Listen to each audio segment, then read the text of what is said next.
I was surprised we never had a time when we didn't have plenty of volunteers. Sometimes you had more help than you needed, and sometimes you made do with what you had, but nonetheless, we got the job done with 10 guys. We had 5 squads. Of the 5 drivers, 2 of them were fire department. The 3 others were a group of guys from the Church of God. Those would be Bob Likens, Junior Keppen, and Harold Mickley. And the fire department drivers was Tom Reef and Dick Mitchell. As far as the EMTs, there was Bill Metcalf, as I mentioned, his son Doug Metcalf, Phil Payne, Steve Williams, Jared Richardson, Dan Conkling, myself, Terry Likens, Leonard Balker, and Mike McKee. But that was the 10 original EMTs. Basically, squad 1 through 5 were assigned from 6 p.m. to 6 a.m., Monday through Friday. Saturday, Sunday, and daytime, we ran what we called Squad 6, which was whoever could make it. Then we started running with Gary Eastland at that time. In the back, he had a Suburban that we ran. The first medical director was Dr. Stalner, who at that time practiced in North Webster. Gosh, when we started, I don't think we even wore gloves. It was that far back. We learned mouth to mouth and mouth to nose, and it was just the basic. We were able to provide some oxygen assist. We had the little plastic airways, the oral airways, and positive pressure oxygen, and some suction. And other than that, there was not a whole lot. CPR, and of course that was a whole lot different then as it is now. Well, we had to get a certain amount of time in before we could start doing that. So basically that's how we got started. And then they came to a point where we was going to need an ambulance. We didn't have the money to buy an ambulance. So from there, the members of the department did their fundraising and were able to procure the first ambulance with donations and whatever little bit of tax money they had going into it at that point in time. And of course, it was 100% volunteer. So not only were the volunteers doing the fundraising, they were the ones that were gearing up to respond to the calls. And that's the amazing part back in those days. People didn't get paid. I mean, they come in from the license bureau once a year and we'd buy our license plates and get a $2 discount. That's our payment, but we had to pay for our license plates. So we got together and says, we're going to have a campaign fundraising because the trustee didn't have the money to purchase this ambulance for us. So I raised my hand and became the chairman of the fundraising. Co-chairman was Steve Williams and Roger Linesetter. I know Tom and Dick and Roger Linesetter, several of those guys, went out and canvassed door to door to collect money so that we could buy an ambulance. First thing was the people offered to have a fish fry, and we had the tickets, the coupons. If you donated $25, you got a postcard that was good for a free ambulance ride somewhere down the road should you need it.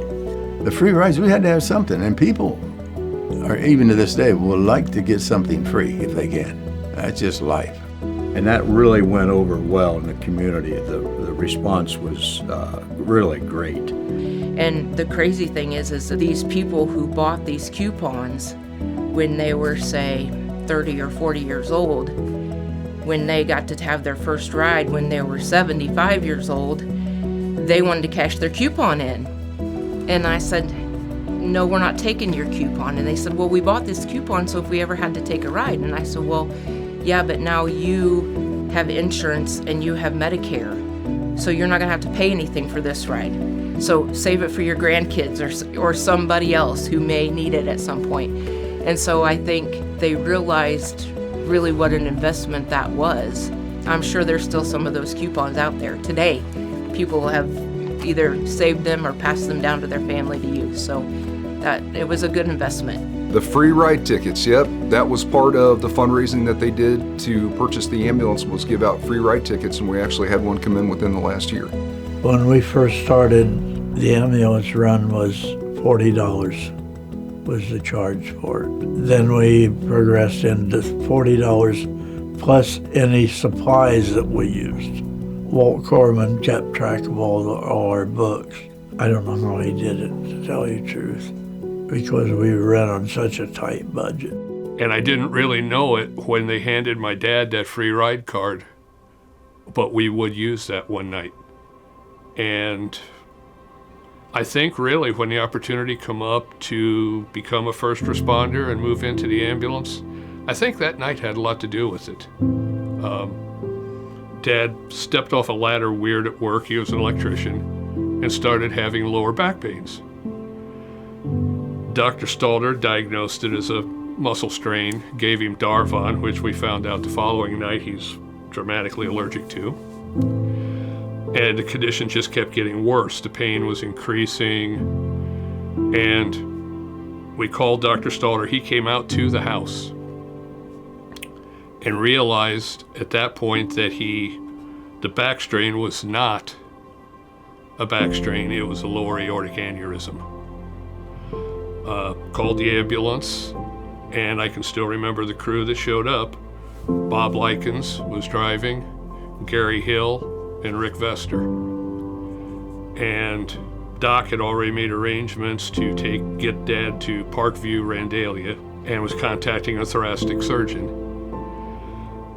With only one ambulance, the protocol was to actually stop at Whitley County and then let them transfer on to Fort Wayne.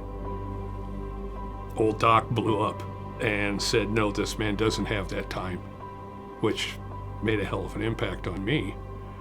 And I can remember Gary kind of patting Rick on the shoulder saying, no, we'll take this.